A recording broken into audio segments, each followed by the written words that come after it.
கர்த்தர் இந்த நாளை தந்தபடியினால் நான் கர்த்தருக்கு நான் நன்றி செலுத்துகிறேன். இந்த நாளிலும் தேவன் நம்மோடு பேசுகிற வார்த்தைகளுக்காக நம்ம எல்லாரும் கவனமாய் அவனுடைய வார்த்தையை நம்ம கவனிப்போம். இந்த உயிர்ப்பின் சத்தியங்களை 6வது வாரத்தில் கர்த்தர் நம்மை கொண்டு வந்திருக்கிறார். ஹல்லேலூயா, ஹல்லேலூயா. தொடர்ந்து 5 வாரங்கள் முடிந்து இந்த 6வது வாரத்திலும் அவருடைய சத்தியங்களை கேட்கும்படியாக கர்த்தர் நமக்கு கிருபை பாராட்டி இருக்கிறார்.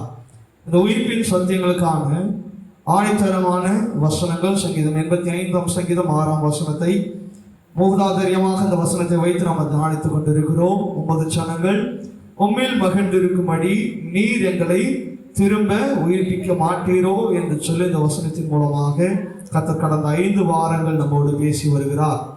இந்த 6வது வாரத்திலும் கர்த்தர் ஒரு சில காரியங்களை இந்த உயிர்ப்பின் சத்தியங்கள் மூலமாக நம்மோடு பேச போகிறார். ஹல்லேலூயா, ஹல்லேலூயா. இன்னைக்கு கிறிஸ்துவர்கள் என்று சொல்லி பார்த்தோமானால் அநேகர் வருத்தப்படுகிறவர்களாய் காணப்படுகிறாங்க. கிறிஸ்துவர்களாலே எப்படி வருத்தப்படுகிறவர்களாக காணப்படுகிறவர்களாக இருக்கிறாங்க, சந்தோஷமற்றவர்களாய் காணப்படுகிறாங்க. அவங்க கிட்ட போய் நம்ம கேட்டோம்னா அவங்க சொல்லுவாங்க, எங்களுக்கு இவ்வளோ போராட்டம் இருக்கு, எங்களுக்கு கஷ்டம் இருக்கு, இவ்வளோ துன்பங்கள் எங்கள் வாழ்க்கையில் இருக்குது, ஆனாலும் இதிலிருந்து நாங்கள் மீள முடியலையே அப்படின்னு சொல்லி ஒரு சிலர் என்ன பண்ணுறாங்க, வருந்துக்கிறாங்க. ஆனால் அதற்கு ஆண்டவர் நமக்காக ஒரு சில வசனங்களை காரியங்களை நமக்கு வைத்திருக்கிறார். அதன்படி நம்ம வாழும் பொழுது எவைகள் நமக்கு வந்தாலும் எப்பேற்பட்ட போராட்டங்கள் வந்தாலும் அவைகளை நாம் ஜெயம் கொள்ள முடியும் என்பதை இந்த வசனம் நமக்கு எடுத்துரைக்கிறதா இருக்கிறது. ஹல்லேலூயா, ஹல்லேலூயா. எடுத்தவர் வாசிக்கலாம். மத்திய எழுதின சுவிசேஷ புத்தகம் 11ஆம் அதிகாரம் அதனுடைய 28ஆம் வசனத்தை நான் வாசிக்கிறேன். வருத்தப்பட்டு பாரம் சுமக்கிறவர்களே, நீங்கள் எல்லோரும் என்னிடத்தில் வாருங்கள், நான் உங்களுக்கு இளைப்பாறுதலை தருகிறேன் என்று சொல்லுகிறார். இன்னைக்கு இந்த பைபிள் ஸ்டடியில் வருத்தத்தோடு, துக்கத்தோடு, கஷ்டத்தோடு, நெருக்கங்களோடு, வியாதிகளோடு, பிரச்சனைகளோடு வந்திருக்கிற இந்த தேவ ஜனங்களை, தேவ வார்த்தைகளை கேட்டுக்கொண்டிருக்கிற பிள்ளைகளுக்கும் ஆண்டவர் சொல்லுகிறதான காரியம், வருத்தப்பட்டு பாரம் சுமக்கிறவர்களே நீங்க எல்லாரும் என்கிட்ட வாங்கன்னு சொல்றாரு ஆண்டவர். அப்போ ஆண்டவர்கிட்ட இருக்கிற பிள்ளைகளுக்கு வருத்தம் இல்லையா அப்படின்னா நிச்சயமாகவே இருக்கு. ஆனால் அதை ஆண்டவர் அவர்களுக்கு என்ன பண்ணுவாரு, எடுத்து உரைக்கிறவரா இருக்கிறார். என் பிள்ளையே, இந்த பிரச்சனையில இருக்கிறியா, நீ என்ன பண்ண, சோர்ந்து போகாத, கஷ்டப்படாத, நான் உன்னோடு இருக்கிறேன்னு சொல்லி ஆண்டுடைய வார்த்தையினால என்ன பண்ணுவாரு, தேற்றுவார். ஆனால் ஆரம்ப கால கிறிஸ்துவர்கள் இவைகளில் என்ன பண்ண மாட்டாங்க, அதிகமா தேவனுடைய வார்த்தைகளை தெரிந்தவர்களோ அறிந்தவர்களோ இருக்க மாட்டாங்க. அப்பதான் தேவனை தேடி புதுசா சபைக்கு வருவாங்க. ஆனா அவங்க என்ன நினைப்பாங்க, நம்ம சபைக்கு போட்டாங்க பிரச்சனை எல்லாமே என்ன பண்ணிடும், மாறிடும் அப்படின்னு நினைப்பாங்க. உண்மைதான். ஆனால் அதற்கு ஏற்ற நாட்களையும் காரியத்தையும் ஆண்டவர் என்ன பண்ணுவாரு, உருவாக்குவார். ஊழியக்காரங்களுக்கு, ஊழியர் செய்கிறவங்களுக்கு எல்லாம் பிரச்சனையே இல்லைன்னு நினைச்சிட்டு இருக்கீங்களா? இங்க நான் பிரசங்கி இருந்திருக்கிறேன், எனக்கு நான் எப்பவுமே சிரிச்சுட்டே இருக்கிறேன், எனக்கு பிரச்சனை இருக்கு இல்லைன்னு நினைச்சிட்டு இருக்கீங்களா? எல்லாருக்குமே பிரச்சனை இருக்கு, எல்லாருக்குமே போராட்டம் இருக்கு, எல்லாருக்குமே ஒரு துன்பம் இருக்கு, துயரம் இருக்கு. அவங்க வாழ்க்கையில என்னை கூப்பிட்டு வச்சு கேட்டீங்கன்னா நான் என்ன பண்ணுவேன், உங்களுக்கு ஏராளமான பிரச்சனை சொல்லுவேன். ஆனா இவைகளை எல்லாவற்றையும் மேற்கொள்ள கர்த்தர் எனக்கு பலன் கொடுத்திருக்கிறார். ஹல்லேலூயா, ஹல்லேலூயா. அந்த சத்தியத்தின்படி நாங்கள் வாழ்கிறோம், அந்த சத்தியத்தின்படி நாங்கள் உறுதியாய் நிற்கிறோம். அப்ப நீங்களும் அந்த சத்தியத்துல உறுதியாய் நிற்கும் பொழுது கர்த்தர் உங்களுக்கு என்ன பண்ணுவாரு, பலன் தருகிறவரா இருக்கிறார், சத்துவம் இருக்கிறவரா இருக்கிறார். நாங்களும் ஒரு சில நேரங்களில் விசுவாசங்கள் என்ன பண்ணுகிறோம், தவறுகிறவா இருக்கிறோம். ஏன்னா நாங்களும் ஒரு மனுஷங்க தான். எல்லா நேரமும் நாங்கள் என்ன பண்ண முடியாது, விசுவாசத்துல நிற்க முடியாது. அநேக நேரங்களில் நாங்களும் இடர்களா இருக்கிறோம். ஆனால் ஆண்டவர் வசனங்களை கொடுத்து, வார்த்தைகளை கொடுத்து என்ன பண்ணுவாரு, தேற்றுகிறவரா இருக்கிறார். ஹல்லேலூயா, ஹல்லேலூயா. அதனால இன்னைக்கு நிறைய பேர் புரிஞ்சு கொள்ளுகிறது என்னன்னா, ஊழியக்காரங்களாம் என்ன ஜாலி தானே அவங்களுக்கு, ஊழியக்காரங்கன்னா என்ன எல்லாமே இருக்குது அவங்களுக்கு.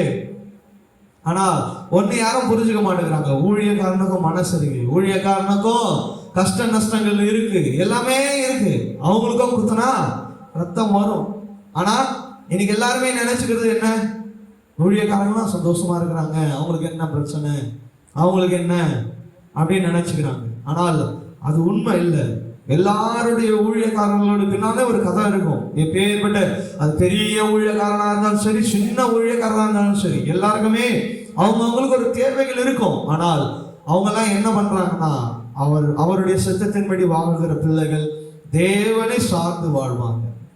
இதை கேட்டுக்கொண்டிருக்கிற நீங்களும், உங்களையும் நான் இன்றைக்கு இந்த மாலை வேளையில் உங்களை நான் உற்சாகப்படுத்துகிறது என்ன, ஆண்டோடைய வார்த்தையின்படி நிலைநிறு, ஆண்டோடைய வார்த்தையில உறுதியாய் நில்லுங்க, ஆண்டோடைய வார்த்தையை உறுதியா பிடிச்சுக்கணும். இதுதான் இந்த மத்திய சுவிசேஷ புத்தகம் 11ஆம் அதிகாரம் 28ஆம் வசனம். உங்களுக்கும் எனக்கும் சொல்லப்பட்டிருக்கிற வார்த்தை, வருத்தப்பட்டு பாரம் சுமக்கிறேன் பிள்ளையே, நீ என்ன பண்ணு, நீ என்னிடத்துல வா, நான் உனக்கு இளைப்பாறுதலை தருமே. உனக்கு பிரச்சனை வருதா, என் கிட்ட வா, என் சமூகத்துல வா, என்ன தேடி வா. நீ நொந்து போயிடாத, விழுந்து போயிடாத, பாவத்துக்கு நேராக ஓடி போயிடாத, கஷ்டம் வருதேன்னு முறுமுறுக்காத, விசுவாசத்தின்படி வாழணும். ஹல்லேலூயா. அதுதான் கிறிஸ்துவ வாழ்க்கை. ஆண்டவர் நல்லா வச்சிருக்கிற பொழுது நான் ஆண்டவர் விசுவாசிக்கிறேன்ன்றது ஒரு விசுவாச வாழ்க்கை இல்லை, இல்லையா? ஆண்டவர் நம்ம கஷ்டத்தில் நடக்கும் போதும், துன்பத்தில் நடக்கும் பொழுதும், நான் ஒன்றும் இல்லாத போதும் நான் விசுவாசிக்கிறேன் பாருங்க, அதுதான் உண்மையான விசுவாசம். ஹல்லேலூயா. அப்பதான் உன் வாயில விசுவாசமான வார்த்தைகள் வரணும், விசுவாச அறிக்கைகள் வரணும். நம்ம கிட்ட ஒண்ணுமே இல்லாம இருக்கலாம், அப்பதான் சொல்லுவேன், நான் உயர்னவன், நான் எழும்புவேன், என்னை நடத்துவான், நான் மதிலை தாண்டுவேன், நான் என்ன பண்ணுவேன், செங்கடலின் நடுவாய் நடப்பேன், யோர்தான் மத்தியில நான் நடப்பேன், நான் என்ன பண்ண, எரிகோவை சுற்றி வரும்போது எரிகோக்கள் என்ன பண்ணோம், விடும் சொல்லி அந்த விசுவாச அறிக்கைகளை நீங்க என்ன பண்ணணும், சொல்லணும். அப்போதான் நீ என்ன பண்ணணும், உண்மையான விசுவாசி என்பதை அவன் அறிக்கை தான் உன்னை காண்பிக்கும். ஹல்லேலூயா, ஹல்லேலூயா. ஆண்டவருக்கு வேற வழியே இல்லை. என்னதான் போட்டு விளையாடுவார், என்ன போட்டு தான் உருட்டுவார், என்னதான் போட்டு விரட்டுவார். ஊர்ல எத்தனையோ கோடி பேர் இருக்கலாம், எல்லாரையும் விட்டுட்டு என்ன மட்டும்தான் உதைக்கிறார். அது இல்லை, அது கிடையாது. உன்னை நேசிக்கிறார், உன்னை நேசிக்கிறார் ஆண்டவர். நிச்சயமாகவே யோசிச்சு பாருங்க, எத்தனையோ கோடி ஜனங்கள் ஆண்டவர் உங்களை நேசிக்கிறார், உங்களை அன்பு கூறுகிறார். இன்னைக்கு நீங்களும் நானும் கண்ணை திறந்திருக்கிறோம், இந்த நாளை முடிச்சிருக்கிறோம். ஆண்டவர் நம்ம தேவைகளை செஞ்சிருக்கிறார். நீங்க சாப்பிடாம இல்ல, உடுத்தாம இல்ல, உங்களுக்கு வீடு இல்லாம இல்ல. எத்தனையோ பேர் வெளியில போய் பாருங்க, வீடுகள் வாசல் இல்லாம ரோட்லயோ தெருக்களிலோ கைவிடப்பட்டவர்களாய் காணப்படுகிறாங்க. ஆனால் உங்களையும் என்னையும் ஆண்டவர் அவர் உருவசியாய் கண்ணோக்கி பார்த்திருக்கிறார். ஹல்லேலூயா, ஹல்லேலூயா. அப்ப எதை குறித்து நீங்க கவலைப்படாதீங்க.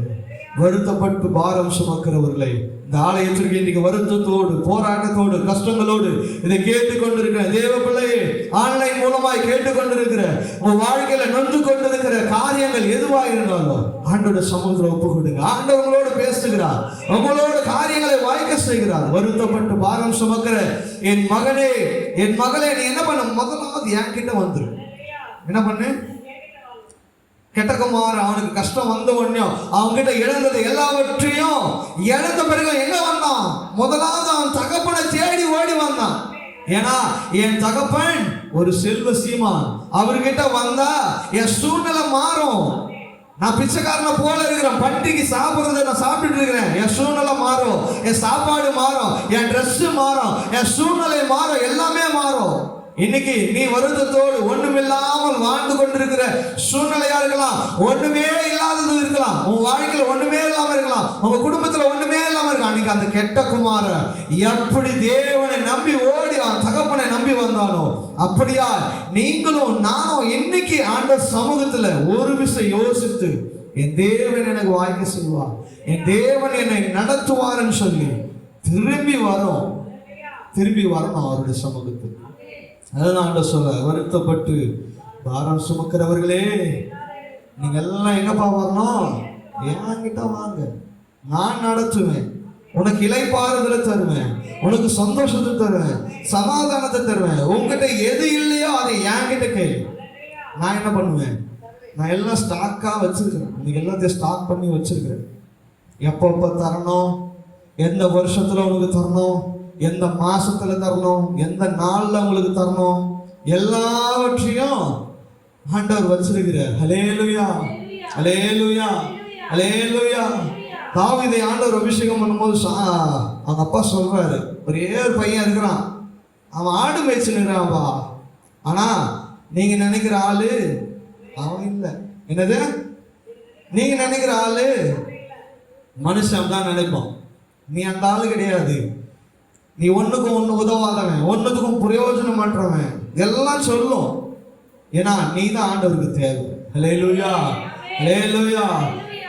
ஆண்டவருக்கு பிடிச்சவங்களுடைய குவாலிஃபிகேஷன், குவாலிஃபிகேஷன் என்ன தெரியுமா? உலகத்தால் ஒதுக்கப்பட்டவன் தான், உலகத்தினால கைவிடப்பட்டவன் தான், உலகத்தால நேசிக்கப்படாதவன் தான் ஆண்டவர் நேசிக்கிறவரா இருக்கிறார். அல்லேலூயா. நீங்க பாருங்க, தாவீது கடைசியா வந்தா சாமுவேல் அவனை பார்த்த உடனே கர்த்தர் இவனை தான் அபிஷேகம் பண்ண சொன்னார். அல்லேலூயா, அல்லேலூயா, அல்லேலூயா. அதே போலதான் யோசேப்பு தன்னுடைய அண்ணனால என்ன பண்ணான்? விற்று போட்டான், குழியில போட்டப்பட்டான், துரத்தப்பட்டான், விற்று போட்டு என்ன பண்ணாங்க? அவனை என்ன பண்ணாங்க? குடும்பமே ஒதுக்கிடுச்சு. ஆனால் யார் ஒதுக்கினாலும் என் தேவன் அவனை உயர்த்தினான். ஹல்லேலூயா. எவன் துரத்தினானோ, எவன் அடிச்சானோ, எவன் அவனை வித்தானோ, கடைசியா அவன்கிட்ட தான் வந்து முழங்கால் படிட்டு போனாங்க. ஹல்லேலூயா, ஹல்லேலூயா. சூழ்நிலைகள் மாறும், காலங்கள் மாறும், ஆனால் என் தேவனுடைய வார்த்தை என்றுமே மாறாது. ஹல்லேலூயா, ஹல்லேலூயா. இன்னைக்கு ஆண்டவர் நம்மோடு பேசுகிறார். வருத்தப்பட்டு பாரம் சுமக்கிறவர்களே, நீங்க எல்லாரும் என்கிட்ட வாப்பா, நான் உனக்கு இளைப்பாறுதலை தருவேன். நீ ஏன் யாரையோ ஓடிட்டு இருக்கிற, யாரையோ நம்புற, யாரையோ விசுவாசிக்கிற, எல்லாத்தையும் வச்சிருக்கிற, என்ன நம்ப மாட்டியே, என்ன விசுவாசிக்க மாட்டியே, என்ன தேட மாட்டேன்றியே, என்ன அறிக்கை செய்ய மாட்டியே, என்கிட்ட விசுவாச அறிக்கை செய்ய மாட்டேன்றியே. நம்ம எல்லாவற்றிலையும் பாரம் சுமந்து கொண்டு இருக்கிறோம். ஆனால் ஆண்டவர் அவர் சுமந்து தீர்த்தார் என்று சொல்லி ஒருவரும் நம்ம என்ன பண்றது இல்ல, நினைக்கிறதே இல்லை. எனக்காக எல்லாவற்றையும் சுமந்து தீர்த்தவர் அவர். இனி நான் சுமக்க தேவையில்லை. அல்லேலூயா, அல்லேலூயா. ஆனா இன்னைக்கு நிறைய பேர் சுமந்து கொண்டு இருக்கிறீங்க, சுமக்க கூடாததெல்லாம் சுமந்து கொண்டு இருக்கிறீங்க. ஏன்னா ஆண்டவர் சுமந்ததை மறந்து போயிருக்கிறீங்க. அல்லேலூயா, அல்லேலூயா. அதை கேட்டுக்கொண்டிருக்கிற என் தேவ சனமே, தேவ பிள்ளைகளே, சகோதர சகோதரர்களே, ஆண்டவர் இன்றைக்கு சொல்றார், இனி நீ சுமக்க வேண்டாம், சுமக்க வேண்டியதை எல்லாவற்றையும் உங்களுக்காக 2000 வருடங்களுக்கு முன்பாக நான் சுமந்து தீர்த்திருக்கிறேன். அல்லேலூயா, அல்லேலூயா. அவரை நம்புங்க, அவரை விசுவாசிங்க, அறிக்கை செய்யுங்க. எல்லாரும் சொல்லுவாங்க, தாவீது கர்த்தருடைய இருதயத்திற்கு ஏற்றவன், இருதயத்துக்கு ஏற்றவன் சொல்றான் இல்லையா? அந்த இருதயத்திற்கு ஏற்றவன் என்ன செஞ்சான் தெரியுமா? அந்த இருதயத்துக்கு ஏற்றவன் மாத்திரம் ஈஸியா சொல்றோம். அந்த இருதயத்துக்கு ஏற்றவனா அவன் மாறதுக்கு முன்னாடி என்னென்ன காரியங்களை அவன் செய்திருக்கிறான்னு சொல்லி பார்க்கலாமா? இன்னைக்கு ஒரு 5 காரியங்களை குறித்து அந்த இருதயத்துக்கு ஏற்றவன் என்று சொல்லி ஆண்டவர் சொன்னார் இல்லையா? அப்பேற்பட்ட சாட்சி அவன் வாழ்க்கையில இருந்துச்சு இல்லையா? அந்த இருதயத்துக்கு ஏற்றவனாக இருந்த தாவீது அவன் என்னென்ன காரியங்கள் செய்தான் பார்ப்போமா? தாவீதுடைய இருதயம் எப்பேற்பட்டதா இருந்தது என்று சொல்லி நம்ம ஒரு 5 காரியங்களை பார்த்து இன்றைக்கு காரியங்களை முடிக்க ஆசைப்படுகிறேன். 1 சாமுவேல் 17ஆம் அதிகாரம் அதனுடைய 45ஆம் வசனம். 1 சாமுவேல் 17ஆம் அதிகாரம் எல்லாரும் தெரிந்ததான வசனங்கள் தான். 1 சாமுவேல் 17ஆம் அதிகாரம் அதனுடைய 45ஆம் வசனத்தை நான் வாசிக்கிறேன், கேளுங்கள். அதற்கு தாவீது பெலிஸ்தனை நோக்கி, நீ பட்டயத்தோடும் ஈட்டியோடும் கேடயத்தோடும் என்னிடத்தில் வருகிறாய், நானோ நீ நிந்திக்கிற இஸ்ரவேலாகிய இராணுவங்களின் தேவனாகிய சேனைகளுடைய கர்த்தரின் நாமத்தினாலே உன்னிடத்தில் வருகிறேன். ஹல்லேலூயா, ஹல்லேலூயா. முதலாவது தாவீதுடைய இருதயம் எப்படி இருந்ததுமா? விசுவாசத்தினால நிறைந்தது. என்னது? விசுவாசம். இருதயம் முதலாவது விசுவாசத்தினால நிறைந்தது. ஏன்னா நான் சொல்றேன் பாருங்க, நீ பட்டயத்தோடு வர, ஈட்டியோடு வர, ஆனா நான் யார் தெரியுமா? இஸ்ரவேலின் சேனைகளின் கர்த்தரோடு, அவருடைய பலத்தோடு நான் வரேன். அந்த விசுவாசம் அவனுக்கு இருக்குது. ஆண்டவர் சும்மா சொல்லிட்டாரு, என் இருதயத்துக்கு ஏற்றவன் நினைக்கிறீங்களா? இன்னைக்கு நிறைய பேர் கேட்டா தாவீது இருதயத்துக்கு ஏற்றவன் அதான் சொல்லிடுவாங்க. ஆனா அவன் எப்படி இருந்தான்னு சொல்ல மாட்டாங்க. அவனுடைய இருதயம் எப்பேற்பட்டதா இருந்தது? ஆண்டவரை விசுவாசிக்கிற இருதயமா இருந்தது. இன்னைக்கு நீங்களும் நானும் ஆண்டவருடைய இருதயத்திற்கு ஏற்றவனா மாறணும்னா நீங்களும் நானும் எப்பேற்பட்டவனா இருக்கணும்? ஆண்டவருக்கு விசுவாசிக்கிறவனா இருக்கணும். உன் கஷ்டத்துல விசுவாசிக்கணும், உன் போராட்டத்துல விசுவாசிக்கணும், உன் துன்பத்துல விசுவாசிக்கணும். 40 நாள் வந்து என்ன பண்றான்? ஒவ்வொரு நாளும் என்ன பண்றான்? நிந்தித்துட்டு போறான். ஒருவனை கூட சண்டை போறலையா? அவனுக்கு ஏற்ற காரிய நேரம் வந்தது. ஹல்லேலூயா, ஹல்லேலூயா. தாவீது அவன் கேட்ட உடனே அவன் கொந்தளிச்சான். ஏன் ஆண்டவரையாடா நீ சொல்ற? ஆண்டவர் மேல விசுவாசத்தை வச்சான். ஆண்டவரே, நான் என்ன பண்ண போறேன்? இவனை இன்னைக்கு வீழ்த்த போகிறேன். ஹல்லேலூயா. உங்களுடைய விசுவாசமோ என்னுடைய விசுவாசமோ தாவீதை போல இருக்கணும். அந்த விசுவாசம் எப்பேற்பட்டதா இருந்தது? அவனுடைய விசுவாசம் நிறைந்தவனா இருந்தான். இன்னைக்கு நீங்களும் நானும் ஒரு விசுவாசத்துல நிறைந்தவனா இருக்கணும், குறைந்தவனா இருக்க கூடாது. குறைந்தவனா இருந்தா நமக்குள்ள விசுவாச வார்த்தைகள் வரவே வராது. விசுவாசத்துல நிறைந்தவனா இருக்கணும். அப்ப விசுவாசத்துல நான் நிறைந்தவனா இருக்கணும்னா நீங்க என்ன பண்ணணும்? விசுவாசம் உள்ளவர்களாக இருக்கிற இடத்துல போய் சேரணும். அல்லேலூயா. விசுவாசிக்காதவன், நம்பாதவன், அவங்க கூட கூட்டே சேராதீங்க. விசுவாச வார்த்தைகளை பேசுறவங்களோட நீங்க பேசுங்க, அவங்களோட செயல்படுங்க. உங்ககிட்ட போய் பேசுறீங்களா, விசுவாச வார்த்தைகளை அறிக்கை செய்யறாங்களா, அவங்களோட போய் பேசுங்க. இது முடியவே முடியாதுமா, இதுவும் என் வாழ்க்கையில் இப்படிதான் இருந்துச்சுன்னு சொல்றாங்களா, அவங்கள விட்டு தூரமாவே இருங்க. ஏன்னா அவங்க விசுவாசம் வளரவே வளராது. விசுவாசத்தின் வாழ்கிறவர்களோடு சேருங்க, ஏன்னா பேசவே பேசாது. விசுவாசத்தினால வாழாதவங்க கூட சேராம இருக்கிறதே நல்லது. ஏன்னா உங்களுக்கு இருக்கிற கொஞ்சம் நஞ்ச விசுவாசமும் போயிடும். அப்போ விசுவாசம் நிறைந்தவனா நான் காலப்படணும்னா விசுவாசிக்கிறவங்க கூட நீங்க முதலாவது சேருங்க. அல்லேலூயா, அல்லேலூயா. தாவீது இருதயத்துக்கு ஏற்றவனா இருந்தா முதலாவது அவனுடைய இருதயம் ஆண்டவரை விசுவாசித்தது. இரண்டாவது 1 சாமுவேல் 24ஆம் அதிகாரம், 1 சாமுவேல் 24ஆம் அதிகாரம் அதனுடைய 5வது மற்றும் 6ஆம் வசனத்தை நான் வாசிக்கிறேன். சால்வையை தொங்கலை அறுத்து கொண்டது நிமித்தம் அவன் மனது அடித்து கொண்டிருந்தது. அவன் தன் மனுஷரை பார்த்து, கர்த்தர் அபிஷேகம் பண்ணின என் ஆண்டவன் மேல் என் கையை போடும்படியான இப்படிப்பட்ட காரியத்தை நான் செய்யாதபடிக்கு கர்த்தர் என்னை காப்பாராக, அவர் கர்த்தரால் அபிஷேகம் பண்ணப்பட்டவர் என்று சொல்லி. ஹல்லேலூயா. இரண்டாவது அவன் இருதயம் எப்படி இருந்துச்சுன்னா சுத்த மனசாட்சி உள்ளவனா இருந்தான். ஹல்லேலூயா, ஹல்லேலூயா. சவுல் யாரால் அபிஷேகம் பண்ணப்பட்டவன்?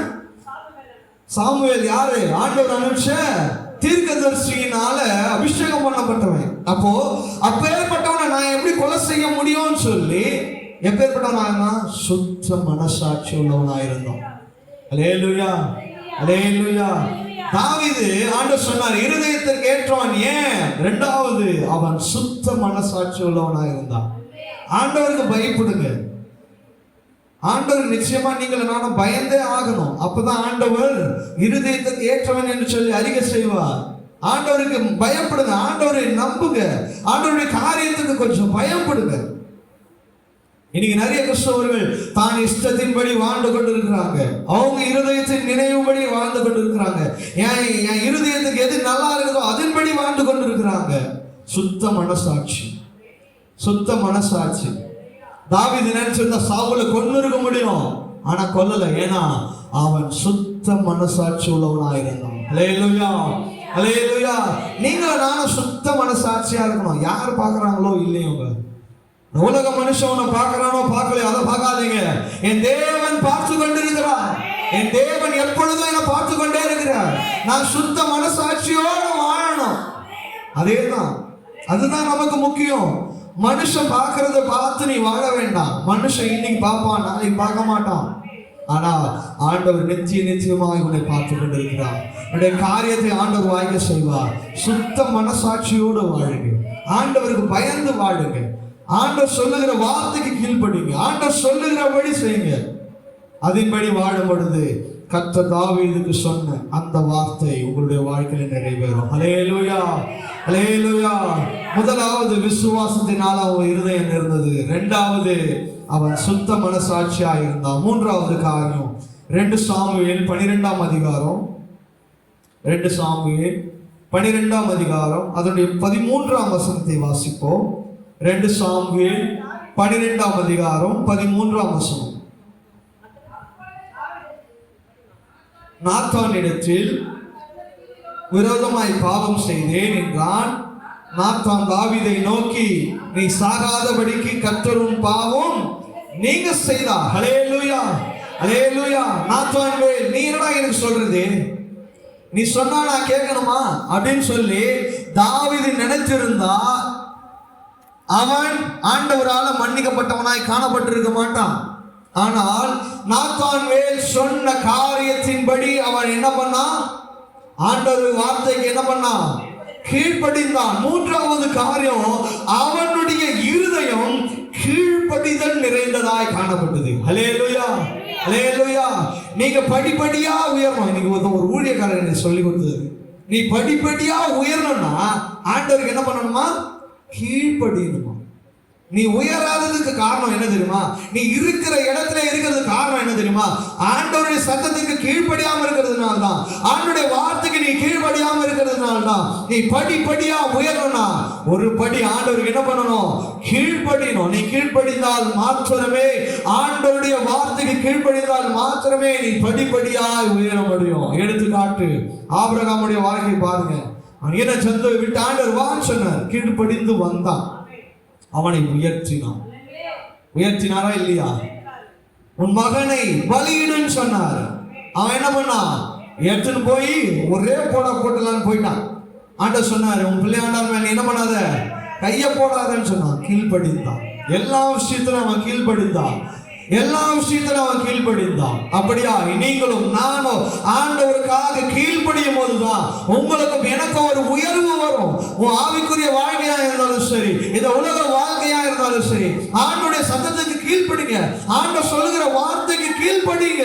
கீழ்ப்படியும் பொழுதுதான் கர்த்தர் உங்களுக்கு ஒரு உயர்வை கொடுக்க முடியும்.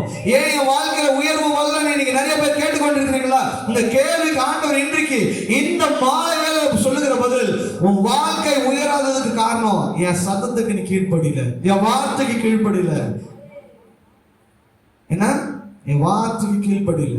என் வார்த்தைக்கும் என் சத்தத்திற்கும் நீ கீழ்ப்படிவாயானால் கர்த்தர் உன்னை நீங்க நினைக்காத உயரத்துக்கு உங்களை கொண்டு போவார். ஹல்லேலூயா, ஹல்லேலூயா.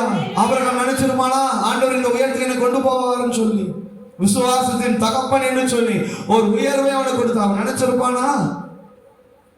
அவங்க வீட்டை விட்டு வெளியே வரும்போது அவனுக்கு தெரியுமா இந்த உயர்வை எனக்கு கொடுப்பாருன்னு சொல்லி? அவன் நினைக்காததை ஆண்டவர் கொடுத்தார். இதை கேட்டுக்கொண்டிருக்கிற என் தேவ ஜனமே, தேவ பிள்ளைகளே, ஆண்டவருக்கு கீழ்ப்படிந்துள்ள இருதயத்தை கொடுங்க.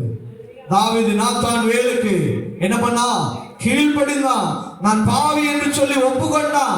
அவன் ராஜாவா இருந்தான். ஒருவேளை நான் பாவி இல்லை, நான் செஞ்சது பாவம் இல்லை, நான் சரியாய் செஞ்சேன்னு சொல்லியிருந்தானா அவனுடைய வீழ்ச்சி அங்கே விழுந்ததை அவன் காண்டிருக்க முடியும். ஆனால் அதற்கு மாறாக அந்த தீர்க்கதரிசி சொன்னதான வார்த்தைக்கு அவன் செவி கொடுத்து அவன் கீழ்ப்படிந்து தன் பாவத்தை அன்றைக்கு என்ன பண்ணான்? ஒத்துக்கொண்டு அறிக்கை செய்தது நிமித்தமாக அவனை கர்த்தர் உயர்த்தினான். ஹல்லேலூயா, ஹல்லேலூயா.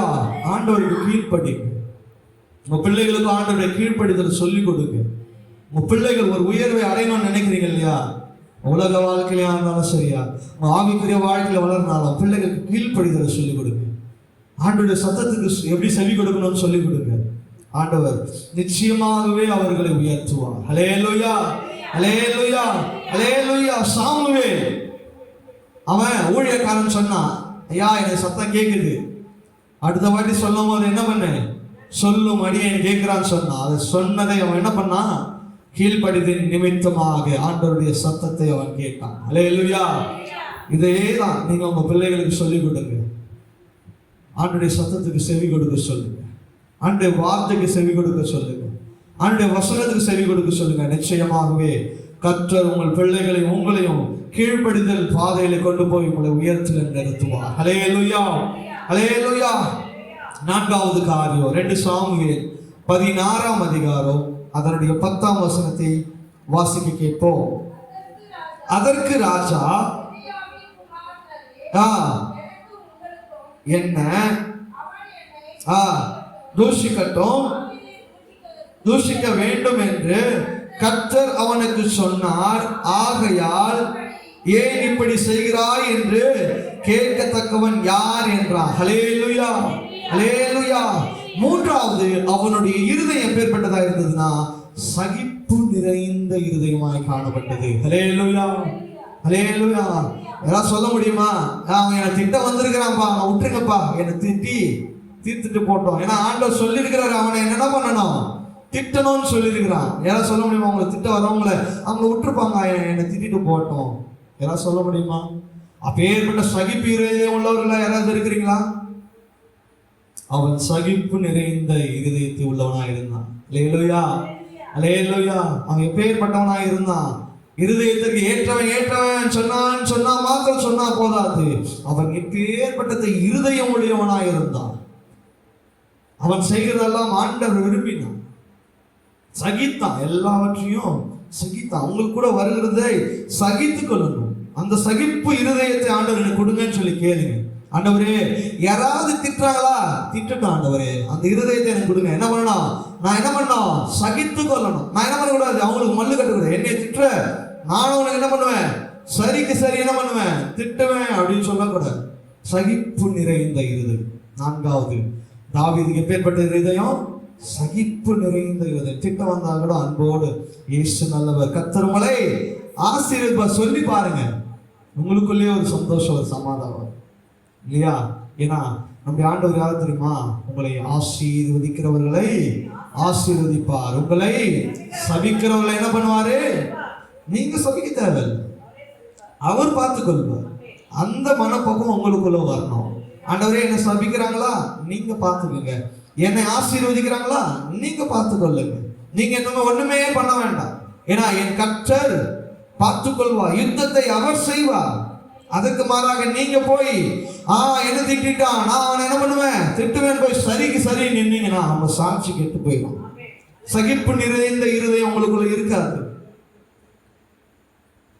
எங்க அப்படிதான் சகிப்பு நிறைய சொல்றான் பாருங்க, திட்ட வர ஆண்டவர் திட்ட சொன்னார்ப்பா, அதனால திட்டுறான். அவனை என்ன பண்ணுங்க, கடைசி சொல்றான் பாருங்க, ஆகையால் ஏன் இப்படி செய்கிறாய் என்று கேட்கத்தக்கவன் யார், ஒருத்தன். ஆனா ஆண்டவர் சொல்லிட்டாருப்பா, ஆண்டவர் திட்ட சொல்லுகிறாரு, அதனால நீங்க என்ன யாரும் என்ன பண்ணாதீங்க, யாரும் கேட்கவும் முடியாதுன்றான்.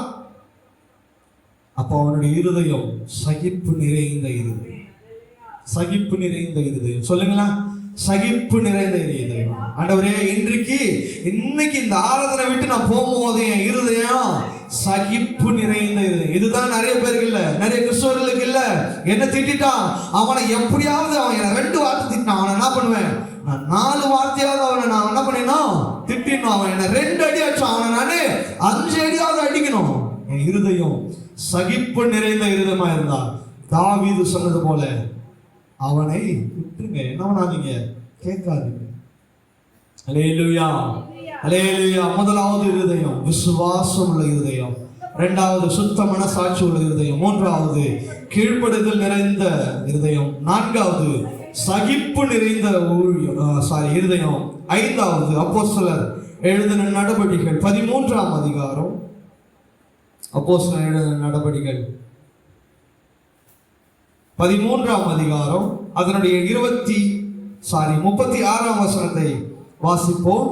13ஆம் அதிகாரம் அதனுடைய 36வது வசனம். தாவீது தன் காலத்திலே தேவனுடைய சித்தத்தின்படி அவருடைய ஊழியத்தை செய்த பின்பு நித்திரை அடைந்தான். 5வது காரியம், அவனுடைய ஆவி எப்பேற்பட்டதாய், ஊழிய ஆவியினால நிறைந்தது. அவன் இருதயம் ஊழியத்தினால நிறைந்தது. வசனம் சொல்லுது பாருங்க, தாவீது தன் காலத்திலே தேவனுடைய சித்தத்தின்படி அவருக்கு என்ன பண்ணானா, ஊழியம் செய்தான். அவன் இருதயம் ஊழியத்தினால் நிறைந்தது, ஊழியத்தை அவருக்காக செய்தான்.